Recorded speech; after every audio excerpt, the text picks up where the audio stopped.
Las protestas en Colombia lograron retirar una reforma tributaria que ya parece historia. Pero ahora las manifestaciones continúan en todo el país, en pequeñas y grandes ciudades, y se ven cada vez más violentas y más mortales. Hoy podemos decir que la reforma fue un detonante para retomar las protestas que iniciaron aquel ya legendario 21 de noviembre de 2019. El paro nacional que inició ese día es un movimiento inédito para Colombia, que es heterogéneo y sin duda polémico por su supuesto carácter vandálico. Pero si intentamos resumir sus demandas en 3 líneas generales, quizá podemos entenderlo mejor y explicar por qué la violencia se tomó las calles de Colombia.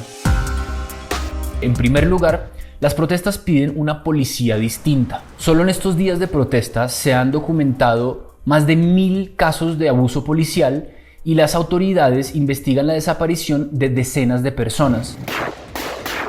Están disparándole a la gente en Junín, ¡ayúdenlos! ¡Uy, marica, lo cogió!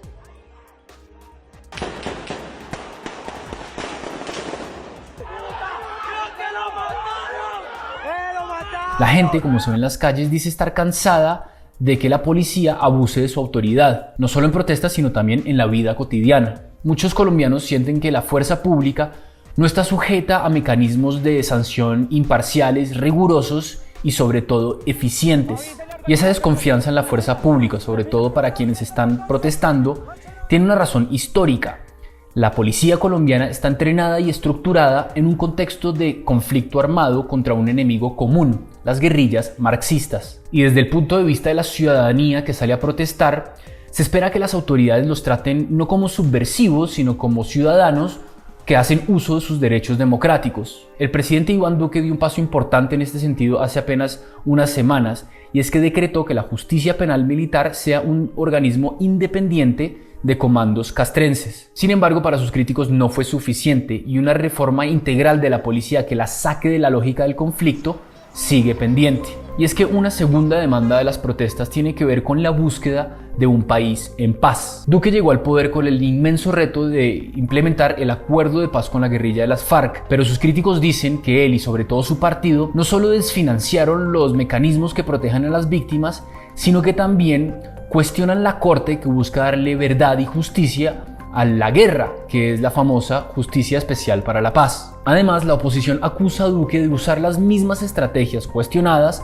de siempre para los mismos problemas: fumigación de cultivos de coca, que busca reanudar pronto, y militares en las calles, como hizo en estas protestas. Duque defiende su política de paz. Su principal apuesta, y muchos de los expertos lo celebran, es el desarrollo productivo de las zonas más afectadas por el conflicto. Pero para quienes han salido a las calles, la falta de implementación del acuerdo de paz ha generado un clima de violencia en el país. Y el resultado es evidente cada semana con el aumento de masacres, el asesinato de líderes sociales y el desplazamiento masivo, otra vez, de población en zonas remotas del país. Entonces, además de una policía del posconflicto, los colombianos esperan un país en posconflicto. Porque en tercer lugar, hay una búsqueda por un país que no solo supere los traumas de la guerra, sino que además genere los mecanismos para acabar con la desigualdad y la exclusión. Una de las críticas importantes a la reforma tributaria es que ponía mucho peso en la clase media, que está muy afectada por la pandemia del COVID-19. Pero más allá de la reforma, la continuidad de las protestas muestra que hay un hartazgo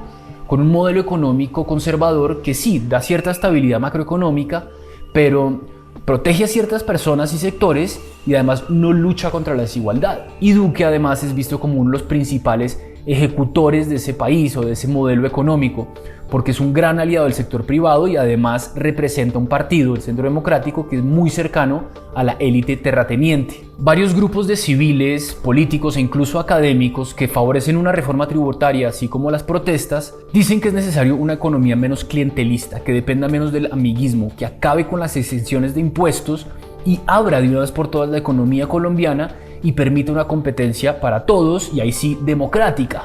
Porque, como decía, Colombia es un país supremamente desigual. Es el segundo más desigual de América Latina después de Brasil y el 7º en el mundo según el Banco Mundial. Y eso repercute no solo en las finanzas de la gente, sino también en el acceso a servicios de salud y educación.